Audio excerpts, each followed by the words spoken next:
we hear. You heard the boos from the crowd, but you smile through everything. You're so unbothered. What's the secret to being unbothered? I'm not worried about what they booing and what they saying. Come fight night, you know what I mean? It's gonna be me and Canelo, not me and the crowd.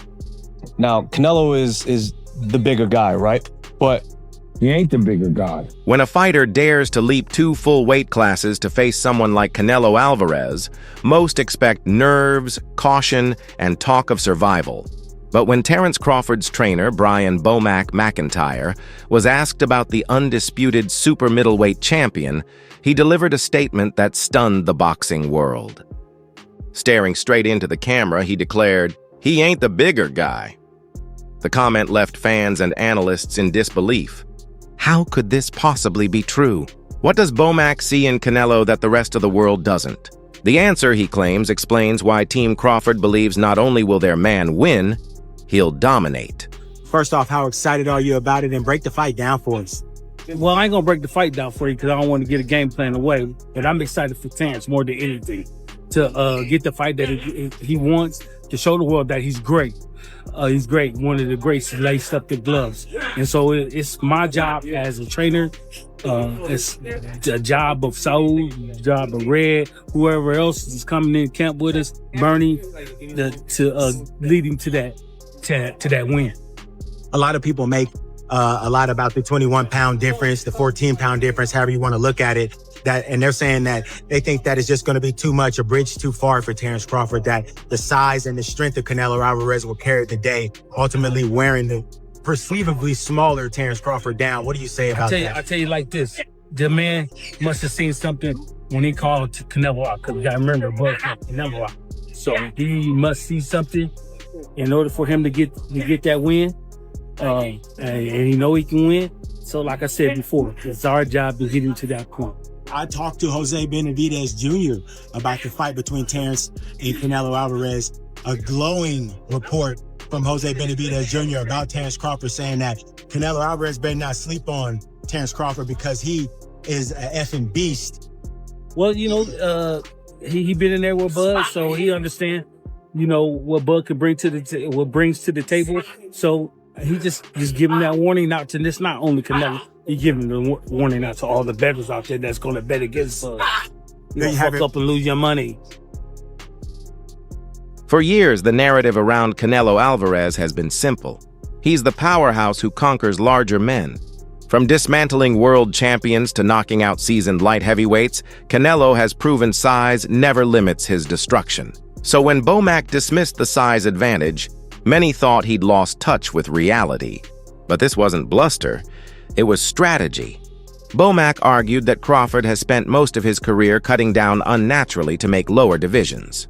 Man, listen, he should have been at 168 a long time ago, BoMac insisted.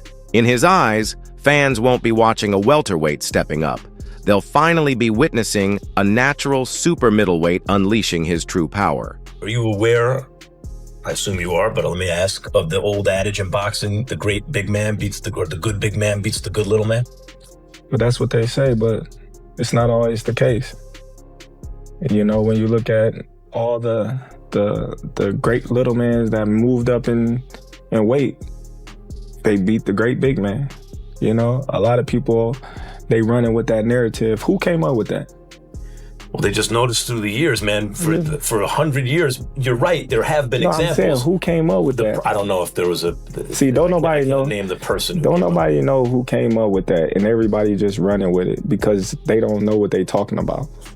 You know, when we look at the history of boxing, more little men moved up in weight to beat the bigger man than boxing.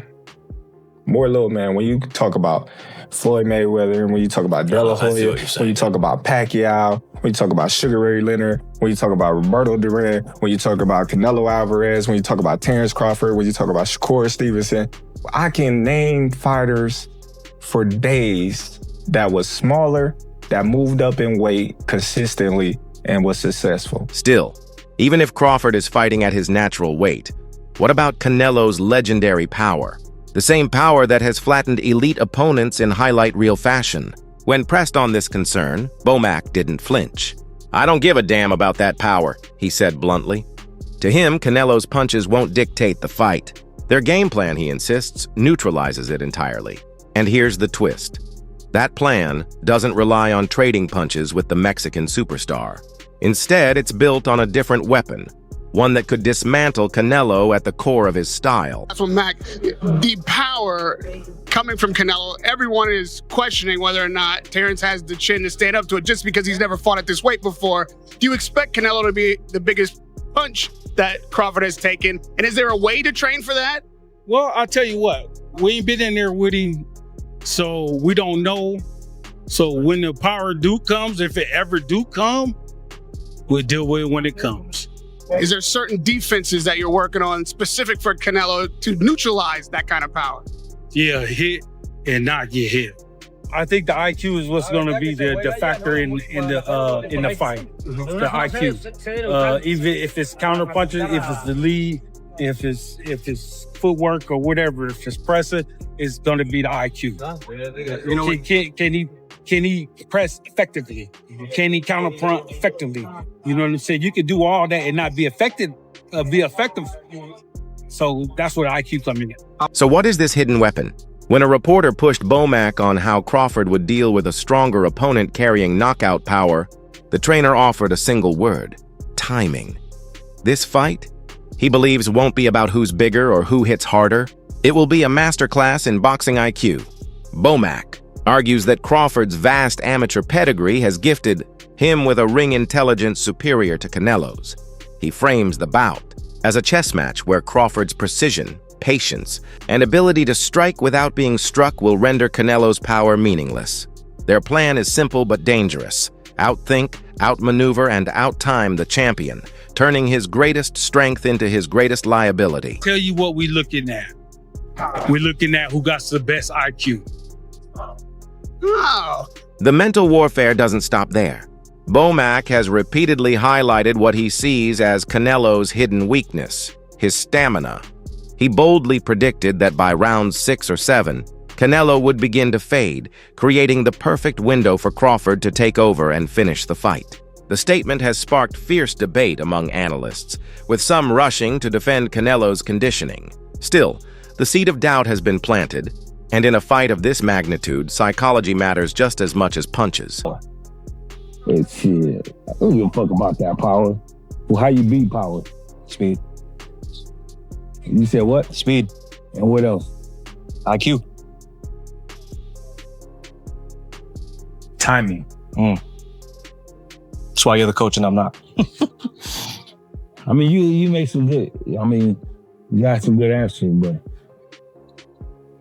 that power ain't gonna be able to sustain throughout the fight. Watch. And he usually slows down between 6 and 7. You slow down, that's a fucking wrap. And then came another twist. Rumors began to swirl that Crawford was nursing a shoulder injury, threatening to derail the biggest fight of the year. When reporters confronted him, Crawford didn't deny it. Instead, he smirked and joked, "Yeah, my shoulder's messed up, everyone. Just don't tell Canelo." Was this gamesmanship? A clever ploy to make Canelo underestimate him? Or was there genuine truth behind the grin? The uncertainty only adds another layer of intrigue. Crawford's camp appears willing to exploit every possible angle, inside the ring and out, to carve out a mental advantage. You already know that everybody or many people saying that, I don't know if the left one, the right one, or both, but somebody says that you have some kind of problem in any one of your shoulders. Can you just clarify what is your position about those rumors? Yeah, my shoulder messed up, everyone. So don't tell Canelo. Maybe the right, maybe the left, but it's both of them. I'm having problems with my shoulders. Shh, keep that under wraps. There's rumors that you've got a shoulder injury. Do you have a shoulder injury or is that just rubbish? Where I got a shoulder injury, I don't know. I think people coming up with their own, antics. Terence Crawford got sober, Terence Crawford out the shade, Terence Crawford slow, Terence Crawford. Yeah, they coming up with all kinds of stuff. Are you feeling a difference in power now you've moved up and you're at your natural weight? Power is everything I'm coming with. So that's not any worries that I ever had. Despite entering as the betting underdog, Crawford's self-belief has only grown stronger. once claiming he was 70% sure he'd beat Canelo. He has since cranked up the confidence to 1,000% sure. This isn't mere hype, it's conviction from a man who has defied doubt at every stage of his career. Now he stands on the brink of making history as the first male fighter to achieve undisputed status in 3 different weight classes. For Crawford, this isn't just another payday or another belt. This is legacy. We never 100%. What percentage are you? I'm gonna say 70. Really? Yeah, The 2/3 chance you'll win. of course. I'm always high on confidence. How sure are you today that you win this fight? I'm 1,000% sure now. You know, you gotta think. You know, going into a fight, you don't know what's gonna happen. You know, you can get injuries, he can get injuries. Like, there's so many things that goes on in a boxing match. You know, the judges, the ref, like just everything, preparation. So you're not 100% sure. If a fighter say, "Oh, I'm 1,000% sure," you know, they lying. Because you got to go out there and perform at the end of the day. And I'm more than ready to go out there and perform this Saturday.